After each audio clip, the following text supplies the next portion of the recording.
A Ucrânia ataca e marca 3 vezes em um incrível hat-trick de ataques. A Ucrânia atravessou as defesas aéreas da Rússia como uma faca quente na manteiga. A última linha de defesa russa foi quebrada, e a Ucrânia desencadeou um inferno que eliminou as defesas aéreas russas que nunca deveriam ter existido.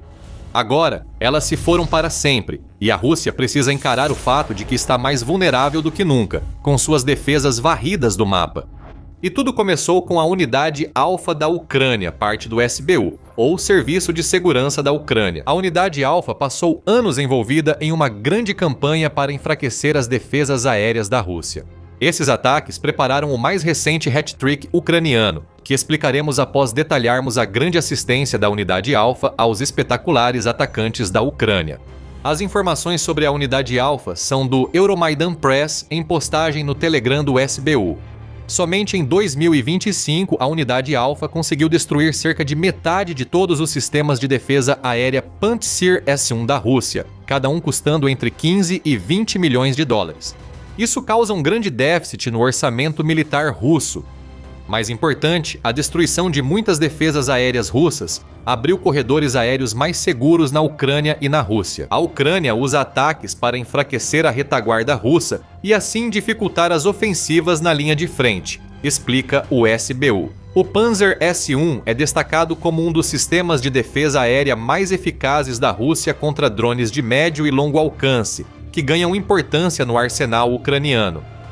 Por isso, a destruição sistemática dos Pantsir visa romper a defesa aérea inimiga e abrir corredores para atacar alvos na retaguarda, afirma o SBU. Isso permite que as forças de defesa da Ucrânia atuem eficazmente em bases, depósitos, aeródromos e outras instalações dos ocupantes. Imagine uma partida de futebol. A Rússia formou uma defesa e um goleiro para impedir a Ucrânia de marcar gols. A única maneira de colocar a bola no fundo da rede uma vez, sem falar nas 3 vezes que vamos abordar em alguns instantes, é encontrar uma forma de superar essas defesas agora. A Ucrânia poderia ter feito jogadas de passes complexos, forçando a defesa russa a se movimentar constantemente, até que uma abertura temporária fosse criada para permitir um chute ao gol, mas a Ucrânia não fez isso. Em vez disso, simplesmente rompeu a defesa, tirando os defensores completamente do jogo e ficando com tantas chances livres de chutar ao gol quanto pudesse desejar. É claro que a analogia com o futebol começa a desmoronar quando a defesa russa é completamente destruída. Totalmente destruída é o termo ideal. O SBU não só afirma que a Rússia perdeu metade de seus Panzer S-1, mas também apresenta provas gravadas pelos drones da Unidade Alfa, que destruíram muitos dos principais sistemas de defesa aérea russos. Publicado no YouTube pela Euromaidan Press, o vídeo mostra repetidamente o drone ucraniano descendo sobre o alvo Panzer S-1. O sistema de defesa aérea projetado para abater drones muitas vezes não detecta ameaças, pois eles voam tão baixo que o Panzer não pode agir. Impacto após impacto é registrado. Dezenas de Panzer C-1 caem nos corredores aéreos seguros, que a Ucrânia abriu, criando as oportunidades de tiro para o hat-trick da Ucrânia. Cada um dos ataques nessas imagens é importante para a Ucrânia. O Panzer S-1 é tão importante para a Rússia quanto o SBU afirma. Segundo o Army Recognition, o Panzer S-1 é um sistema móvel de defesa aérea de médio alcance que pode ser rapidamente transportado conforme a necessidade. Na traseira de um caminhão, Ural 5-323, de 10 toneladas, esse caminhão pode percorrer até 800 km, ou cerca de 497 milhas. Ele transporta um sistema de defesa aérea com mísseis que alcançam até 12 km ou 7,4 milhas, e um canhão de 30 mm com alcance entre 0,2 e 4 mil metros, ou de 0,65 até cerca de 13.120 pés. O canhão representa o maior desafio para a Ucrânia em ataques de médio e longo alcance. Porém, o Panzer S-1 já foi destruído quando a unidade de defesa aérea foi alvo. Sua capacidade de derrubar drones a apenas 0,65 pés é um grande problema quando tentam atingir outro alvo. O Panzer S-1, talvez mais do que qualquer outro sistema de defesa aérea russo, é projetado de uma forma que o torna capaz de derrubar drones de baixo voo e extremamente perigosos que a Ucrânia utiliza. Esse sistema pode proteger tropas, instalações militares e centros de comando. E sua mobilidade significa que ele também é capaz de se mover junto com os soldados e equipamentos que precisa proteger. E lembre-se dos mísseis. A Ucrânia tem usado mais híbridos de drones e mísseis, como o Flamingo, para atacar alvos russos. As unidades Panzer S-1 disparam mísseis superfície e ar e usam canhões para combater esse tipo de ameaça, o que potencialmente fecha uma via de ataque para a Ucrânia. Em outras palavras, é algo como um faz-tudo. O canhão combate drones, enquanto os mísseis derrubam outros mísseis e podem destruir aeronaves próximas. Por isso, o Panzer S-1 é um alvo crucial para a Ucrânia e sua unidade Alpha. Agora, metade deles já se foi. Só isso já muda tudo. E aliás, se esse é o tipo de análise que você quer ver mais, não se esqueça de se inscrever no The Military Show. A gente explica tudo assim toda semana. Indo para o hat trick, começamos na Península da Crimeia, ilegalmente anexada, com as defesas aéreas Panzer S-1 da Rússia tão enfraquecidas. Surgiu uma oportunidade de atacar um navio BK-16 usado pela Rússia para levar tropas da Crimeia aos territórios ocupados da Ucrânia. Esse navio não mudaria o jogo para a Ucrânia, mas integrava o grande sistema que a Rússia usa para reforçar tropas nos territórios ocupados. Muitos que viajaram da Crimeia à Ucrânia nesse navio provavelmente foram parar nas linhas de frente em Donetsk. Agora, o navio não funcionará mais. Segundo o Estado-Maior-Geral da Ucrânia no Facebook, em 14 de fevereiro, o navio foi atingido com sucesso, provavelmente por drones. O Estado-Maior-Geral confirmou o ataque, destacando que faz parte de ações para reduzir o potencial ofensivo do agressor russo. Reduzir o potencial ofensivo foi exatamente o que a Ucrânia fez, pois o BK-16 causa problemas para o país. Segundo a Naval Technology, este navio é operado por 2 pessoas e pode levar mais 19 para qualquer destino. Ele também é rápido, capaz de se mover a uma velocidade de 42 nós, o que o torna capaz de escapar de outros navios, e talvez até mesmo dos drones marítimos que a Ucrânia poderia ter usado para destruir o navio. A Rússia utiliza o navio para patrulha costeira, transporte de pessoal e desembarques, o que o torna muito versátil. O BK-16 também é uma ameaça mais direta, além do transporte de tropas para zonas de combate. A seção frontal do convés superior do navio foi configurada para que possa armazenar drones de reconhecimento, como o Zala-400 e 2116EM da Rússia. Não é exagero supor isso. O mesmo local pode armazenar drones FPV e talvez até drones de longo alcance usados pela Rússia contra a Ucrânia. Drones podem ser lançados e recuperados diretamente do convés superior do BK-16, sendo depois armazenados para uso futuro, caso não estejam em missões só de ida. Barcos de patrulha ou drones ucranianos que encontrarem o navio podem ter que lidar com seu armamento. O BK-16 não é um navio de guerra potente, pois não foi feito para isso. No entanto, ele ainda vem equipado com um suporte de armas que permite o uso de metralhadoras de 7,60 e 2 mm e 12,7 mm, além dos lançadores automáticos de granadas AG-17 de 30 mm da Rússia e seus lançadores de granadas de 40 mm. Medidas de contraminas também podem ser instaladas no navio. Algumas variantes possuem mísseis antitanque Kornet, que podem ser adaptados para uso ofensivo na água. A Ucrânia não confirmou se atingiu o BK-16 no mar ou no porto. A segunda opção parece mais provável e indica que a defesa antiaérea russa no porto não foi suficiente para impedir a Ucrânia. Para a Rússia, perder um BK-16 não teria importância em outro contexto. O país ainda tem uma marinha enorme, com mais de 740 embarcações, mas perder mais um navio para a Ucrânia é diferente por causa do local onde ele estava. Podemos afirmar com segurança que o BK-16 destruído integrava a Frota do Mar Negro, essencial para a Rússia dominar o mar, que dá nome à frota. A Frota do Mar Negro foi humilhada pela Ucrânia. Operações navais ucranianas com drones e mísseis limitaram tanto a Frota do Mar Negro que ela quase se tornou irrelevante na guerra. A maioria dos navios da frota agora está presa nos portos de Novorossiysk, porque é perigoso demais para eles tentar projetar qualquer tipo de poder no Mar Negro. Quem tenta vira alvo de drones e mísseis. Em fevereiro de 2025, a Rússia já havia perdido ao menos 24 navios de guerra, cerca de 1/3 de toda a frota. Ela não pode substituir esses navios, já que a Turquia proíbe a passagem de navios de guerra pelos estreitos de Bósforo e Dardanelos, sob seu controle. Cada navio perdido na frota do Mar Negro enfraquece. A única força naval relevante da Rússia contra a Ucrânia torna inúteis quase 700 outros ativos da Marinha Russa. Agora, um BK-16 foi incluído nas baixas da frota do Mar Negro. O primeiro do hat-trick da Ucrânia foi feito, o segundo estava próximo, assim como o gol final que decidiu o jogo. Já vamos falar sobre o último ataque em um momento. Mas e quanto ao segundo? A Ucrânia aproveitou a falta de Panzer S-1S russos para atacar um alvo crucial de sua estratégia de longo alcance, um terminal de petróleo.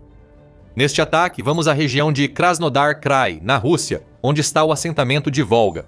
Próximo ao assentamento fica o terminal de petróleo Tamaneftegas, alvo da Ucrânia em 15 de fevereiro, segundo a Euromaidan Press. Nessa data, o Estado-Maior-Geral da Ucrânia usou o Telegram para explicar as ações das Forças Armadas. Foi confirmado o dano ao terminal de petróleo Tamaneftegas, perto do vilarejo de Volga, no território de Krasnodar, Rússia. Um incêndio foi registrado no território da instalação, informou o Estado-Maior-Geral. Não sabemos muito sobre o ataque, além do informado pelo Estado-Maior-Geral. A extensão dos danos ainda era avaliada durante a publicação no Telegram. O terminal de petróleo atingido pela Ucrânia fica perto do Estreito de Kerch, a leste da Crimeia, ocupada pela Rússia, segundo o Kiev Independent. Os drones da Ucrânia teriam que percorrer pelo menos algumas centenas de quilômetros para chegar à Volga, a partir do território ucraniano controlado mais próximo, Nikopol. Isso só destaca a importância de destruir metade do estoque de Panzer S-1 da Rússia. Quanto mais longa a jornada, maior o risco. Mas os drones da Ucrânia viajaram pelo menos 325 quilômetros ou 200 milhas, e possivelmente mais, para atingir diretamente um terminal de petróleo russo. A Ucrânia teve um pequeno bônus nesse segundo ataque. O Estado-Maior explicou isso em sua postagem no Telegram. O complexo de mísseis e canhões antiaéreos Panzer S-1 do inimigo foi atingido com sucesso perto da vila de Kasha. Essa vila fica na Crimeia, e certamente você notou o sistema de defesa aérea atingido, mais um Panzer S-1. Do jeito que as coisas estão indo para a Rússia, não vai demorar muito para que a perda de metade dos seus estoques de Panzer S-1 se torne a perda de 2/3 e depois de 3/4. A Ucrânia está claramente em uma missão para eliminar essa forma específica de defesa aérea russa, e está fazendo um trabalho incrível ao apagá-los do mapa.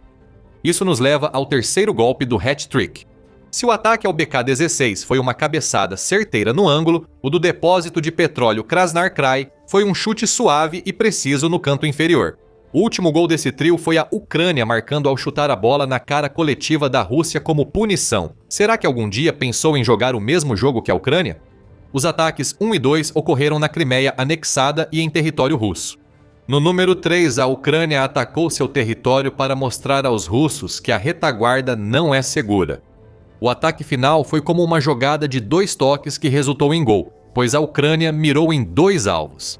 Segundo o Euromaidan Press, drones ucranianos atingiram a unidade de reparo de uma brigada de artilharia russa em Vilna, na região de Donetsk. A Ucrânia continuou mirando na Zaporizhia ocupada, onde atingiu concentrações de tropas próximas ao assentamento de Lyubimivka. Novamente, a extensão dos danos ainda está sendo avaliada. No entanto, o que importa mais aqui é a mensagem. Com tantas perdas do Pantsir S-1, a Rússia já não consegue proteger concentrações vitais de tropas. Se a Ucrânia destruir uma unidade de reparo de artilharia em Lonetsk, a Rússia perde capacidade de disparo devido à artilharia degradada. Não é como se a artilharia da Rússia estivesse em boas condições. Para começo de conversa. No início de 2024, a Forbes relatou que a Rússia retirava canos de canhões antigos para substituir os desgastados dos novos. Isso só pode ser feito por um tempo limitado, especialmente porque os canos mais antigos vão se degradar ainda mais rápido devido à idade e ao uso excessivo. Isso é um desmantelamento sistemático da linha de frente russa, permitido por ataques na retaguarda, viabilizados por grupos como a Unidade Alfa do SBU, abrindo corredores aéreos seguros usados por drones e mísseis da Ucrânia. A estratégia da Ucrânia é brilhante. A Rússia não tem resposta para isso além de ficar parada assistindo, enquanto mais de seu equipamento é destruído. O que isso significará para o futuro da guerra na Ucrânia? Como já dissemos várias vezes, a destruição de tantos Panzer S-1 da Rússia abre o que o Canal 13 chama de corredores cegos no ar. Em outras palavras, essas são porções do espaço aéreo sobre as quais a Rússia não tem olhos. Esse é um aspecto muitas vezes subestimado das defesas aéreas. Sim, canhões e mísseis derrubam projéteis inimigos, mas sistemas de defesa aérea também têm radares, que podem alertar tropas em terra mesmo se as defesas falharem. Antes, avisados, os soldados russos conseguiam se proteger dos drones da Ucrânia, mas agora estão vulneráveis porque suas defesas aéreas e radares foram destruídos. É só olhar o que aconteceu em Zaporizhia. Concentrações de tropas russas foram atingidas, e isso talvez não teria sido possível se um Panzer S-1 estivesse na área. Pior para a Rússia, a fragilidade das defesas aéreas permite ataques de médio e longo alcance que a Ucrânia realizou durante grande parte de 2025, provando que pode realizar isso quase à vontade. Lembre-se, o Flamingo já alçou voo? O híbrido de drone e míssil da Ucrânia permite atacar o interior da Rússia, inclusive onde não há defesas aéreas. Mas, para que a Ucrânia use o Flamingo em todo o seu potencial, ela precisa ser capaz de tirar a arma do espaço aéreo muito mais congestionado da Ucrânia e levá-la até os locais na Rússia que precisa atingir. As ações do SBU conseguiram isso, ao menos sobre o Panzer S-1. São corredores aéreos seguros, desde que a Ucrânia os mantenha abertos. Seus mísseis Flamingo, que podem percorrer até 3.000 quilômetros ou pouco mais de 1.800 milhas, conseguem sair da Ucrânia com segurança e seguir em direção aos alvos que precisam atingir na Rússia. Sobre o alcance médio, vimos o que pode ocorrer em Donetsk e Zaporizhia. A Ucrânia não pode usar drones FPV para os ataques feitos nessas regiões ocupadas durante seu hat-trick. Também evitaria usar armas de longo alcance caras como o Flamingo, pois são melhores para eliminar alvos. Na Rússia, foi necessário fabricar drones de ataque de médio alcance, já que a Ucrânia possui esses drones, que, segundo Metzer, podem substituir em breve o HIMARS e armas similares. Defesas aéreas da Rússia foram aniquiladas pela unidade Alpha. Drones de ataque de médio alcance da Ucrânia, com controle similar aos FPV e maior alcance, começarão a atingir alvos militares russos na retaguarda próxima, como postos de comando, unidades operacionais de drones. E como vimos durante o hat-trick, concentrações de tropas que poderiam estar destinadas a lançar ataques contra as defesas da Ucrânia. E enquanto a Rússia enfrenta essas calamidades no campo de batalha, surge outro problema: o alto custo financeiro causado pela unidade Alpha. O SBU só não informou quantos Panzer S-1 a unidade Alpha destruiu, apenas confirmou que cerca de metade foi destruída. Em outubro, Militene relatou que Oryx, que é um site de análises, havia confirmado a destruição de pelo menos 35 Panteras I. Esse número só leva em conta a perda de unidades que podem ser verificadas por meio de evidências em vídeo ou fotográficas. Mesmo considerando o número de outubro, a Ucrânia já causou à Rússia pelo menos 700 milhões de dólares em perdas só em Panzer S-1, dentro dos 4 bilhões de dólares em danos atribuídos apenas à unidade Alpha. Considerando todas as defesas aéreas da Rússia em 2025, percebe-se o grande peso financeiro que o país precisa superar. Grande parte das defesas aéreas da Rússia foi eliminada. A Ucrânia agora está pronta para atacar mais fundo e devastar a retaguarda russa com mais força. Ou seja, o hat-trick que vimos entre 14 e 15 de fevereiro provavelmente será seguido por uma demolição da oposição russa. Produtores e refinadores de petróleo russos têm motivos para preocupação. O segundo ataque ucraniano em fevereiro ao terminal é só o começo. A estratégia de longo alcance da Ucrânia causou grande impacto no setor de petróleo russo. Descubra mais assistindo ao nosso vídeo. E se você gostou deste vídeo, não se esqueça de se inscrever no The Military Show para ver atualizações regulares sobre os últimos desdobramentos da guerra na Ucrânia. E como sempre, muito obrigado por assistir.